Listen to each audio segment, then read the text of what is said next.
টাকাই হইতেছে সবচেয়ে সত্য জিনিস, আর বাকি সব মিছা। প্রায় 2 বছর আগে মুক্তি পায় রায়হান রাফির সুড়ঙ্গ। এই ছবিটি দিয়ে বড় পর্দায় অভিষেক ঘটে আফরান নিশোর। ছবি হিট, প্রথম সিনেমাতেই আলোচনায় আসেন নিশো। এরপর বছর যায়, নিশোর নতুন কাজ দেখার অপেক্ষা আর ফুরায় না। অবশেষে চলতি বছর শিহাব শাহিনের দাগি দিয়ে ফিরেছেন তিনি।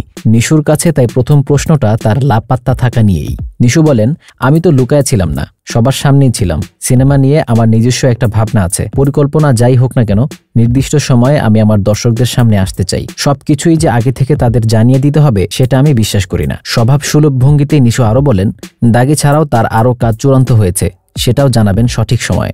নিশো বলেছেন, আমার কাছে সময়ের কোনো অভাব নেই। ক্যারিয়ার শুরুর 23-24 বছর পর সিনেমায় নাম লেখালাম। সেখানে তাড়াহুড়ো ছিল না। প্রথম সিনেমা আসার পর পরবর্তী সিনেমা কি হবে সেটার পরিকল্পনা করছিলাম। গল্প আসছে, বাজেটে হেরফের ছিল, আরো অনেক গল্প পড়েছি। সেখান থেকে আমার সেরাটাই বেছে নেওয়া উচিত। সেই জায়গা থেকে একাধিক সিনেমার মধ্যে একটা সিনেমা দাগি। এটা হলো সঠিক সময়ে সঠিক তথ্যটা দর্শকের কাছে পৌঁছানো। এটা অনেক সময় আমি নিজে সেট করি, অনেক সময় টিম সেট করে দেয়। এই সিনেমাটি যে করেছি এটা অনেক আগে থেকে চূড়ান্ত হয়েছিল। প্রায় 2 যুগের ক্যারিয়ারে প্রচুর টিভি নাটকে কাজ করেছেন তিনি। গত কয়েক বছরে তাকে ওটিটিতেও দেখা গিয়েছে। রেড রাম, কাইরাজ বা সিন্ডিকেটের মতো প্রকল্পে দেখা যায় আফরান নিশোকে। হঠাৎই কাজ থেকে বিরতি নিলে কি মানসিকভাবে মানিয়ে নিতে সমস্যা হয়? নিশো জানালেন তিনি কাজ মিস করেন। সঙ্গে এও বললেন, নাটক করার সময়টা খুব হার্ড লাইফ। একটা নাটক 2 দিনে শুট হতো। আমি সব সময় চাইতাম আরাম করে কাজ করতে। ওটিটি বা সিনেমার ক্ষেত্রে সময় পাওয়া যায়। এর মধ্যে বিভিন্ন বিজ্ঞাপনের কাজে যুক্ত হয়েছি, কিন্তু হ্যাঁ, নাটক, ওটিটি, সিনেমার কাজ করা হচ্ছে না, সেটা আমি মিস করি। কিন্তু এমন না যে আমি কাজের মধ্যে নাই। বসে থাকাটাও একটা কাজের মধ্যেই ধরি। বসে থেকে ভাবি, কিছু পড়ি। আমার ব্যক্তিত্বটা এরকম যে যখন কোনো কাজ নেই তখনও কিছু কাজ বের করে তার মধ্যে বুঁদ হয়ে থাকি। সেটা হতে পারে বই, সেটা হতে পারে আমার গাড়ি। আমি সবসময় একটা অভিজ্ঞতার মধ্যে থাকি, তাই আমার বিরক্ত লাগে না। তাছাড়া পরিবারকে সময় দেই। নতুন সিনেমা নিয়ে বেশি কিছু জানাতে চান না নিশো। তার ভাষ্যে, যা বলার সিনেমার টিম বলবে। তবে এটা বললেন, দাগির গল্প তার ভালো লেগেছে। গতানুগতিক ধারার বাইরে গিয়ে সবসময় কাজ করতে চান, যেখানে গল্প থাকবে, গল্পের প্রয়োজনে কিছু নয়কুচিত ব্যাপার স্যাপার থাকবে, অ্যাকশন থাকবে, রোমান্স থাকতে পারে, কিন্তু গল্পটা একটা চরিত্র হবে। তিনি বললেন, পছন্দের কাজ করতে সময় নিতে আমার মধ্যে কোনো সংশয় কাজ করে না।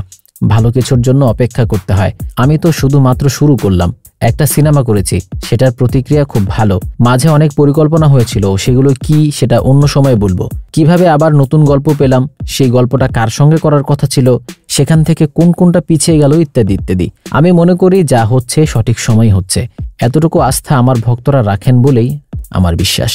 দক্ষিণ ভারতের সিনেমার নির্মাতারা আলাদা অ্যানাউন্সমেন্ট ভিডিও করে নতুন সিনেমার কথা ঘোষণা দেন।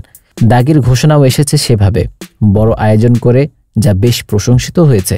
এ প্রসঙ্গে ঢাকায় ছবির নায়ক বললেন, অ্যানাউন্সমেন্ট ভিডিও বানানোর পেছনে আলাদা একটা টিম কাজ করেছে। এটা নতুন একটা বিষয়, এভাবে কেউ ঘোষণা করেনি। এটা দারুণ। যদি মহরত করা হতো তাহলে ভালোই হতো। নতুন পদ্ধতিতে যে ঘোষণাটা এসেছে সেটাতেও দর্শকরা মজাই পেয়েছেন। 2023 সালে পবিত্র ঈদুল ফিতরে নিশুর সুড়ঙ্গ এর সঙ্গে মুক্তি পেয়েছিল শাকিব খানের প্রিয়তমা। জানিয়ে অন্তর্জালে 2 তারকার ভক্তদের মধ্যে রীতিমতো ভার্চুয়াল যুদ্ধও বেঁধেছিল। এ প্রসঙ্গে নিশো কি বলেন? তিনি জানান, ইন্ডাস্ট্রিতে সবাই কাজ করবে, সুন্দর সুন্দর কাজ নিয়ে আসবে, দর্শকদের এক এক রকম কাজ দেখার অভিজ্ঞতা হবে। কারোর জন্য তো কেউ কাজ বন্ধ করে দেয় না বা পিছিয়ে দেয় না। ঈদে বা অন্য যে কোনো সময়ে যারাই কাজ নিয়ে আসবে, মোস্ট ওয়েলকাম।